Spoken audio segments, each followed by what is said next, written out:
দিনটা ছিল বুদ্ধ পূর্ণিমা আর সেদিন ছিল বাড়িতে মা গন্ধেশ্বরীর পুজো। প্রত্যেক বছর এই বুদ্ধ পূর্ণিমা তিথিতে আমাদের বাড়িতে মা গন্ধেশ্বরীর আরাধনা করা হয়। এই পুজোটা শুরু করেছিলেন আমার দাদুর যিনি বাবা, তিনি। তারপর থেকে এটা বংশ পরম্পরায় হয়ে আসছে।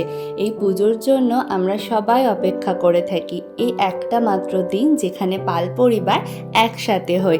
তো সকাল সকাল তো পুরোহিত মশাই চলে এসেছিলেন প্রায় 6টা নাগাদ। তো ভীষণ ব্যস্ত হয়ে পড়েছিলাম, তাই আর কিছু তোমাদের সাথে শেয়ার করতে পারলাম না। এখন এখানে হোম হচ্ছে, তো তখন আমি চুপ করে একটু বসেছিলাম, তাই ভিডিও ক্লিপ নিতে পেরেছি। আর এই দিকে দেখো বাচ্চাগুলোর তো দুষ্টুমি শুরু হয়ে গেছে। তো সারা বছর আমরা এই দিনটার জন্য অপেক্ষা করে থাকি, কারণ যে যেখানেই থাকুক না কেন সবাই এই পুজোটায় আমরা এক জায়গায় হই আর ভীষণ মজা হয়। চলো এইবার তোমাদের আমাদের বাড়ির নতুন এক সদস্যকে দেখায়। এই যে আমাদের বাড়ির গপু, আর এই যে আমি আমার বর। আর বাড়ির কারোর সাথেই সেইভাবে ভিডিও ক্লিপ নেওয়া হয়নি, আত্মীয় স্বজনদের সাথেও নেওয়া হয়নি, কারণ ওই যে বললাম ভীষণ ব্যস্ত, তাই দুটো ফটো তোমাদের সাথে শেয়ার করে দিলাম। আর ভোগের আয়োজন করা হয়েছিল খিচুড়ি, পাঁচ তরকারি, আলুর দম, ফ্রাইড রাইস, চাটনি আর মিষ্টি। টাটা।